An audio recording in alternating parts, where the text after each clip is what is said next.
lots of Chinese companies, rich people, they really want to do something to help the society, but for them it's quite difficult to really contribute themselves directly.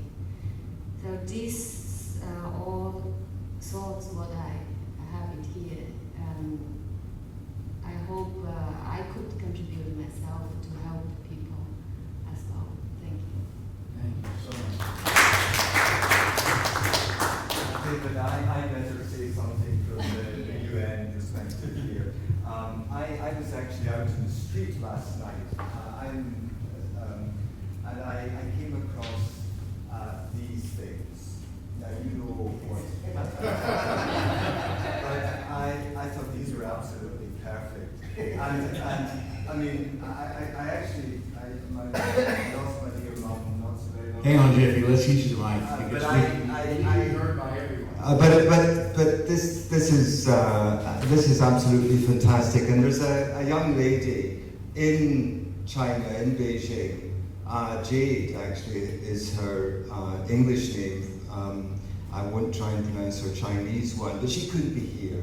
She couldn't be here for the reasons that we know. They're not able to come out of China, and in fact they're not even able to come out of their towns and cities, and they're not even able to come out of their dwellings.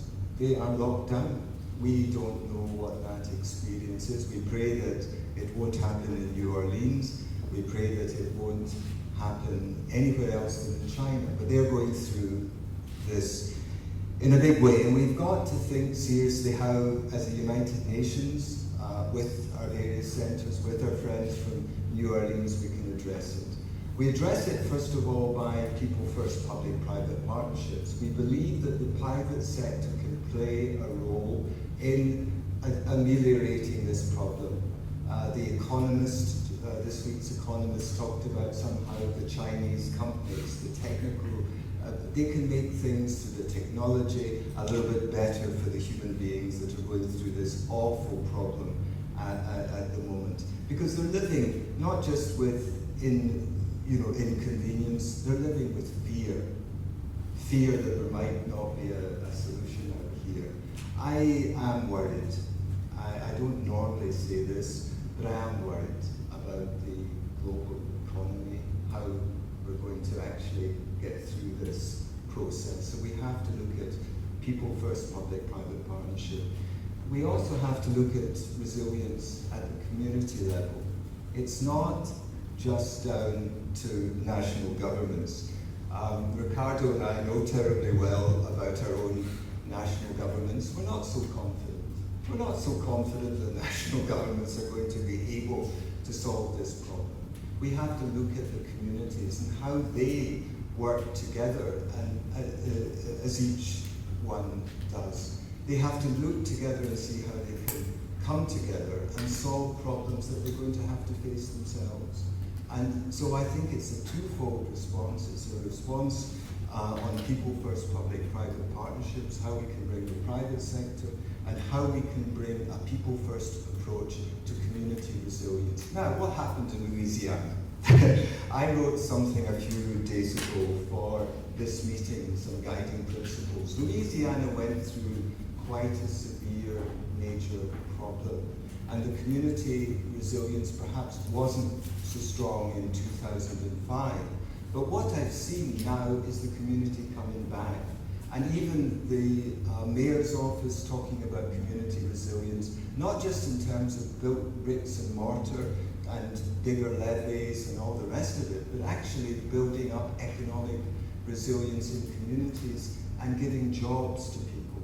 That's what we need to talk about as well, David. Not just your centre talking about bricks and mortar and all the technical stuff that is abound in the very smart people that you have in Louisiana, but how do you actually empower communities to think about resilience in their own terms? That's very, very important.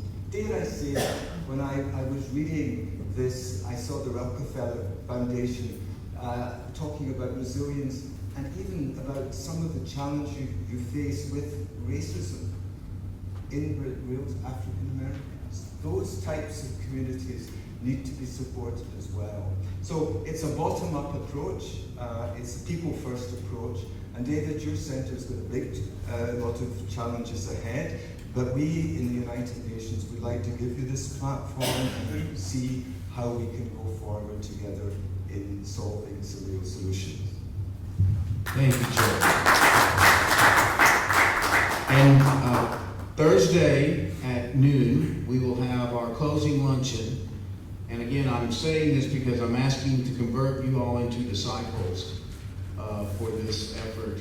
And bring as many people as you can on Thursday. I know managing partner and dear friend Bill Hines of Jones Walker won't be in town, but the rest of you can come.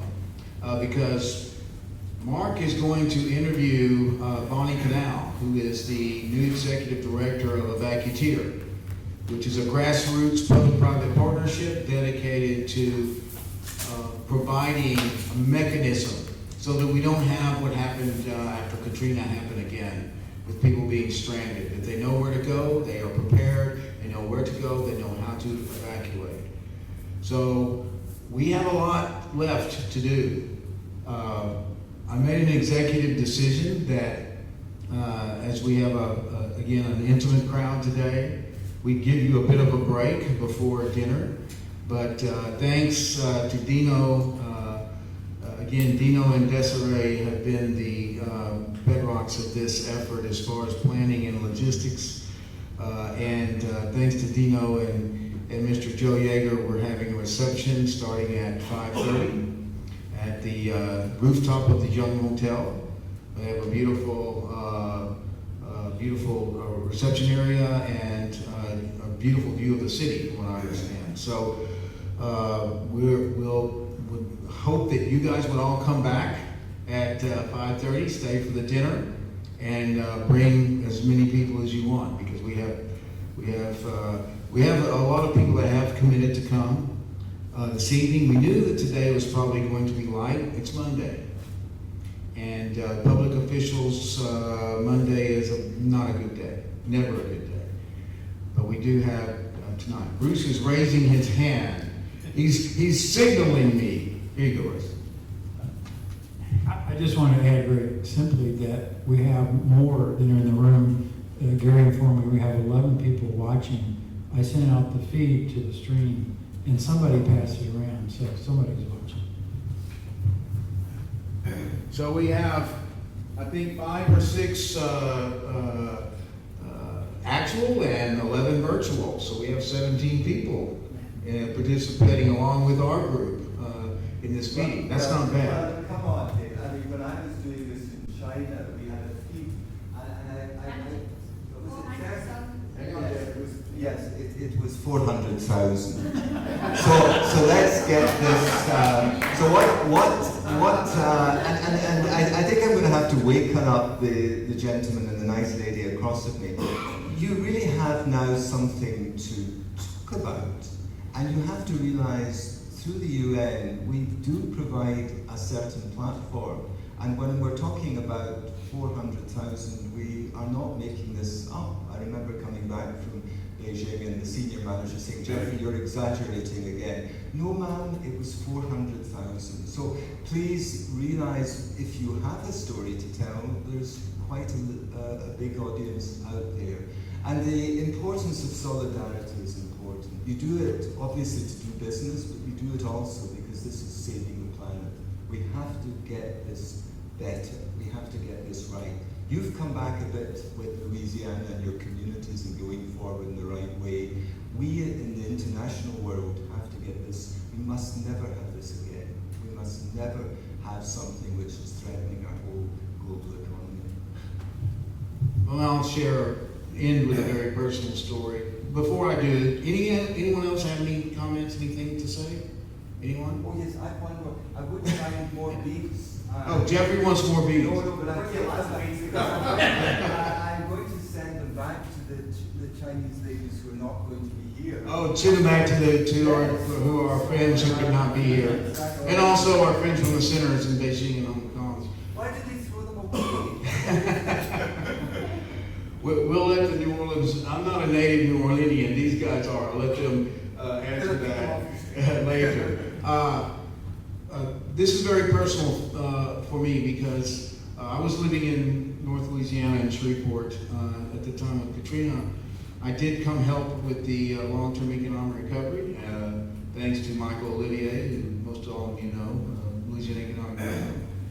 But my Sunday school class cooked hamburgers, and we took them to Hirsch Memorial Coliseum, which is the equivalent of the livestock barn at LSU.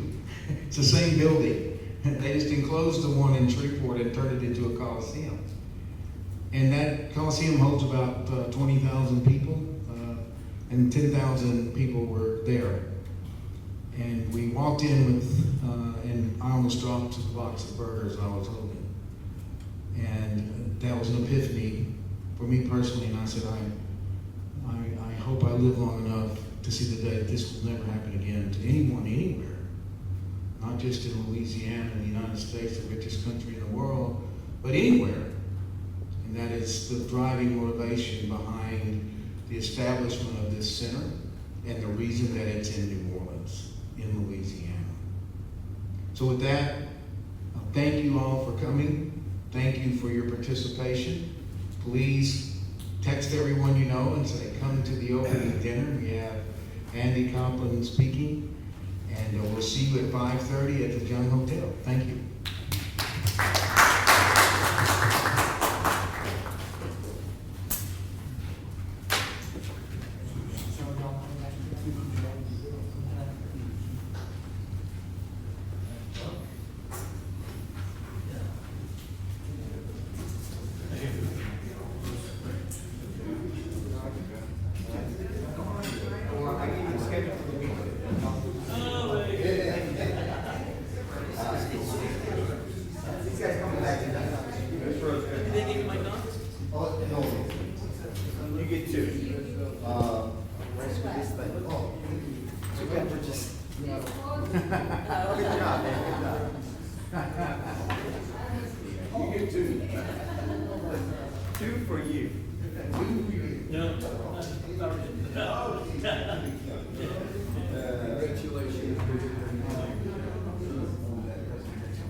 And they put up monies to buy emergency food and water, clothes, you know, I mean, everything and anything that was needed, just to get people through.